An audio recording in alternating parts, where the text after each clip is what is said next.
Rate पैसे कम है तो वो साल 6 महीने रुक जाता है, कहता है मेरी जेब गर्म हो जाने दो, कोई बात नहीं, मैं लाऊंगा तो एप्पल का ही। इसलिए हम सबकी भी जेब गर्म है भगवान, अभी हमारा गुणस्थान कम है, अभी हमारी जेब कम है, गरम नहीं है, अभी हमारा गुणस्थान कम है। और भगवान हमने भी ठान लिया है कि हमारी जेब गर्म हो जाने दो, हमको गुण स्थान बढ़ जाने दो, हमको 12वें गुण स्थान तक बढ़ जाने दो। हमारी जिस दिन गर्म जेब हो जाएगी उस दिन हम भी केवल ज्ञान प्राप्त करके दिखाएंगे। भगवान हम आपसे वादा करते हैं, एक बार मेरी जेब को गर्म हो जाने दीजिए, बस इस दिन का इंतजार है। ऐसे भावों से जब हम प्रत्येक दिन भक्ति करेंगे तो एक ना एक दिन जो बोएगा वही पाएगा, जो बोएगा वही पाएगा, तेरा किया आगे आएगा। सुख दुख है क्या फल कर्मों का, जैसी करनी वैसी भरनी, जैसी करनी वैसी भरनी। चाहे ना पूजो मूरत, चाहे ना तीरथ जाओ, चाहे ना पूजो मूरत, चाहे ना तीरथ जाओ, मात पिता के तन में सारे देव समाए, तू इनका दिल खुश रखे तो ईश्वर खुश हो जाए। भगवान तुझको मिल जाएगा, तेरा किया आगे आएगा। सुख दुख है क्या फल कर्मों का, जैसी करनी वैसी भरनी, जैसी करनी वैसी भरनी। हम जो बीज बोएंगे उसी का फल हमें प्राप्त होगा। अगर हम आम के बीज बोएंगे तो आम का फल प्राप्त होगा, अनार के बीज बोएंगे तो अनार प्राप्त होगा, नींबू के बीज बोएंगे तो नींबू का फल प्राप्त होगा, और अगर हम ज्ञान के बीज बोएंगे तो हमें केवल ज्ञान का फल प्राप्त होगा। शांति धारा के बाद लोगों की भावना हमारे पंडित जी ने कही। पूरा पंडित जी तो हमारे राकेश पंडित जी फेमस है, आगरा में नहीं, आगरा से बाहर भी चारों ओर फेमस है, और अपनी मीठी वाणी में सबको मुग्ध कर लेते हैं। तो कहने लगे माता जी आगरा में चातुर्मास कर लो, कहने लगे आगरा में चातुर्मास कर लो।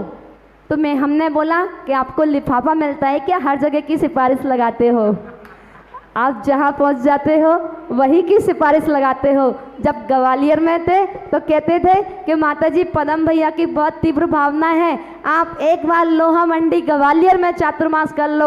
और जैसे ही आगरा आए, छिपी टोला आए तो छिपी टोला की भावना बनाने लगे, और जैसे ही ओल्ड ईदगाह पहुँचे तो ओल्ड ईदगाह की भावना बनाने लगे, और जैसे ही जयपुर हाउस आए तो जयपुर हाउस की भावना बनाने लगे। तो पंडित जी जहाँ पहुँच जाते हैं वहाँ की भावना बनाने लगते हैं। हम दुनिया की नस पकड़ते हैं कि इसको क्या ट्रीटमेंट चाहिए, हम दुनिया के नस पकड़ते हैं कि इसको ट्रीटमेंट क्या चाहिए, लेकिन ओल्ड इज गोल्ड वाले north Idgah, old is gold Idgah ने हमारी नस पकड़ ली है कि माता जी को बच्चे बड़े ही प्यारे लगते हैं। बच्चों को ढेर बच्चों को, पिछले संडे को चौका लगाया तो केवल बाल गोपाल 47 बच्चे थे, उन्होंने ही आहार बनाया, उन्होंने ही पड़गान किया, उन्होंने ही सारा काम किया।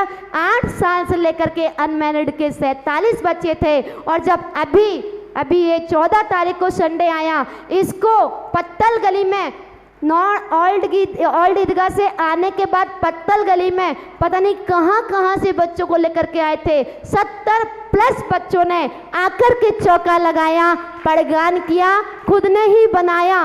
हमने सोचा जो बच्चे कभी पानी भरकर पीना नहीं जानते हैं पानी छानना नहीं जानते हैं, वो बच्चे डोसा बनाना सीख रहे हैं। वो छोटे छोटे बच्चे, मैंने कहा किसने सिखाया तुमको डोसा बनाना? कह लगे मम्मी ने सिखाया है। तो मैंने कहा बहुत अच्छा, कम से कम आपने माता जी के नाम से आहार बनाना तो सीख लिया। अब तुम्हारी श्रीमती जी कभी धमकी देंगी कि मैं पियर जा रही हूँ तो तुम्हें टेंशन नहीं होगी, कह दो कि मैं तो अपने आप बना लूँगा और खा लूँगा। बहुत अच्छा। और जब पुरुष वर्ग की बारी आई तो वहाँ सूतक लग गया था, 15 घर वंचित रह गए थे। वो ऐसे ऐसे पुरुष जिन्होंने कभी 9 बजे से पहले उठे नहीं हो, जिन्होंने कभी अपने जीवन काल में चाय ना बनाई हो, जिन्होंने कभी पानी का गिलास भर के ना पिया हो, जिनके घर में नौकर चाकर लगे हों, ऐसे ऐसे पुरुषों ने, 40 पुरुषों ने आकर के और ओल्ड ईदगाह में कोठी पर जो चौका लगाया, अपने आप खुद आटा लगाया, खुद रोटियां बेली, खुद सब्जी बनारी, खुद झाड़ू पोछा किया और महिलाएं वीडियो कैमरा से फोटो खींच रही थी। क्या बात। ऐसे भक्ति में तन्मय हो गए, ऐसे भक्ति में तन्मय हो गए हैं, कहने लगे माता जी हम आप कहीं पर भी चली जाइए हम नहीं छोड़ेंगे। तो इन्होंने मेरी नस पकड़ ली है, बहुत सारे बच्चे इकट्ठे कर करके लेके आते हैं। तो मैं कहती हूँ मुझे लालच दे रहे हो आप, मुझे लालच दे। कहने लगे माता जी आपने जो इन बच्चों के लिए अंदर नींव डाली है, हमने कभी सोचा नहीं था कि हमारे अंदर भी ये पावर है कि हम भी कभी चौका लगा पाएंगे। हमको तो चाय भी बनाना नहीं आती थी। और वो छोटे छोटे बच्चे मंदिर पे आकर के बैठ जाते 4:30-5 बजे, कहने लगे कितने बजे चलना है, कितने बजे चलना है। आप देखिए वो नन्हे मुन्ने बालक जब बचपन से ही इतना पुण्य का संचय कर रहे हैं, इतना पुण्य का संचय कर रहे हैं, आगे जाकर भविष्य में कितना फल उनको फलीभूत होगा। और वो भी जाकर के आहार दान का फल स्वर्ग, भोग भूमि और मोक्ष तक की प्राप्ति है। वो अपने मोक्ष की टिकट की लाइन में लगे हुए हैं, साधु संतों के आहार कराने में, विहार कराने में, उनकी चर्या का पालन कराने में। जैसा कि जयपुर वाले, जयपुर हाउस वाले, मैं जब भी बोलती हूँ तो जयपुर जयपुर याद आता है, तो बहुत से लोग बोलते हैं माता जी जयपुर या जयपुर हाउस। तो हमने कहा कि नहीं जयपुर हाउस। तो जयपुर हाउस वालों ने भी ये भावना भाई है, हमारी एक ही भावना है, गुरुदेव की एक ही भावना थी कि हमारे पूरे भारत का एक एक बच्चा अभिनंदन बिग कमांडर की तरह बने और परिवार का, समाज का और राष्ट्र का नाम रोशन करे। वो तो नहीं रहे हमारे बीच, लेकिन उनकी भावना को आप और हम मिलकर के पूरा करेंगे।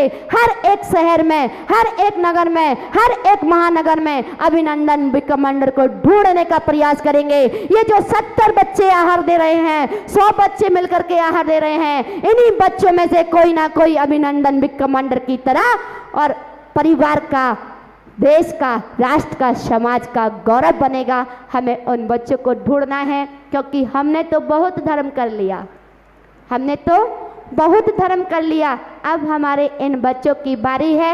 ये बच्चे हमारे कल का भविष्य हैं। बच्चे मन के सच्चे, बच्चे मन के सच्चे, सारी जग की आंखों के तारे, ये वो नन्हे फूल हैं जो गुरुदेव को लगते प्यारे। बच्चे मन के सच्चे। और हमने बताया ही था कि जयपुर हाउस में तो मैं तो एक ही परिवार को पहचानती थी, लेकिन अब तो बहुत सारे परिवार को पहचानने लगी हूँ। पहले तो नीरज जी और भैया का नाम क्या है, मक्खनलाल, पंकज जी। नीरज जी और पंकज जी को जानती थी जब तक जयपुर हाउस में नहीं आई थी। अब तो राकेश जी हमारे पर्दे वाले और दीपक भैया की तो आवाज़ सुनते ही रहते हैं आप पूरी पूजन में, सारी चीज़ें। दीपक की भैया नाम है ना?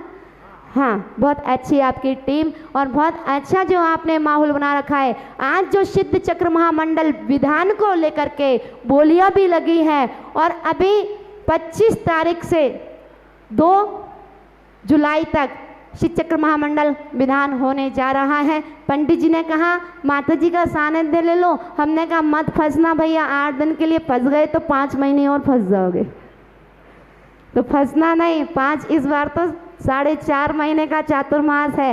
कहने लगे, वो दीपक भैया के कान में कह रहे थे, कहने लगे चातुर्मास का श्रीफल चढ़ा दे।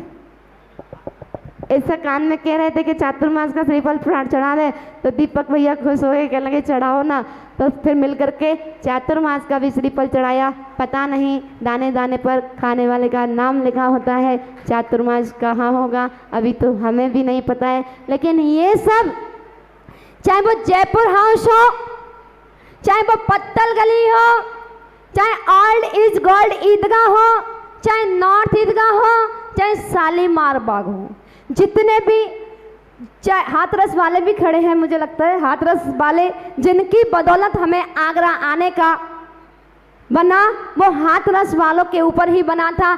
2 साल से हाथरस ले जाने के लिए लगे थे, माता जी हमें चातुर्मास चाहिए, चातुर्मास चाहिए। और अब वो घबराने लगे, कहने लगे माता जी इस महान नगर में फंस गई हैं, अब ये निकल पाएंगी या नहीं निकल पाएंगी। अब उनको पल पल डर लग रहा है कि हमारे हाथरस में चातुर्मास हो पाएगा या नहीं हो पाएगा। छोटी सी समाज है। मैं कहते हो कि भगवान सबरी के यहाँ गए थे, भगवान सबरी के यहाँ गए थे। मीरा ने भक्ति में अपने श्याम को ध्याया है, मीरा ने भक्ति में अपने श्याम को ध्याया है। सबरी ने भक्ति में अपने राम को ध्याया है, सबरी ने भक्ति में अपने राम को ध्याया है। कौन सा मंत्र पढ़ूं मेरे गुरुवर, कौन सा मंत्र पढ़ूं मेरे गुरुवर, तुम धरती पर आओ। मैं ही मीरा, मैं ही सबरी, राम श्याम बन आओ। एक बार आओ गुरुवर, दर्श दिखलाओ गुरुवर, एक बार आओ गुरुवर, दर्श दिखलाओ गुरुवर। अपनी भक्ति में कमी मत करना। सबरी के यहाँ राम जरूर जाते हैं। सबरी को पता था मेरे राम आएंगे, राम को नहीं पता था कि मुझे वनवास मिलेगा। राम को पता था क्या? राम को नहीं पता था। लेकिन सबरी ने, भावना भाई मेरे राम आएंगे, मेरे राम आएंगे, मेरे राम आएंगे, तो राम को भेजने के लिए 14 बरस का वनवास कर्म का उदय आ गया, तो उनको भी सबरी के यहाँ जाना पड़ा। ऐसे ही हमें प्रत्येक दिन भावना भानी है कि हमें भी एक दिन केवल ज्ञान की प्राप्ति करनी है, केवल ज्ञान की प्राप्ति करनी है, केवल ज्ञान की प्राप्ति करनी है। वो अवश्य एक दिन आएगा जिस दिन हम सबको भी केवल ज्ञान प्राप्त होगा, और हम सब भी ऐसे ही समोसण में, भगवान के समोसण में एक ना एक दिन जरूर पहुंचेंगे।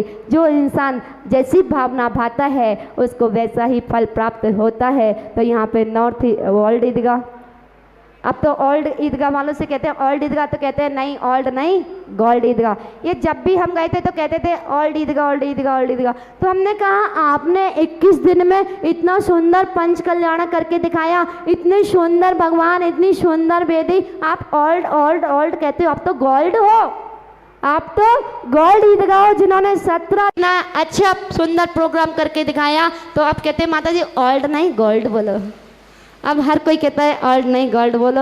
और ऐसे लोग की भावना ये पुण्य का कोष भर रहे हैं, चाहे पत्तल गली वाले हो, चाहे नॉर्थ ईदगाह वाले हो, चाहे ओल्ड इज गोल्ड ईदगाह वाले हो, चाहे जयपुर हाउस वाले हो, चाहे शालीमार वाले हो, चाहे हाथरस वाले हो, चाहे मनिया वाले हों, और चाहे लोहा मंडी ग्वालियर वाले हों, और अंबा वाले, इन लोगों के श्रीफल आ चुके हैं। ये लोग सभी भावना भा रहे हैं। अब मुझे नहीं पता, गुरुदेव को पता है चातुर्मास कहाँ होगा। बोलिए पंच परमेष्ठी भगवान की, बोलिए परम आचार्य गुरुवर श्री ज्ञान सागर जी महाराज की।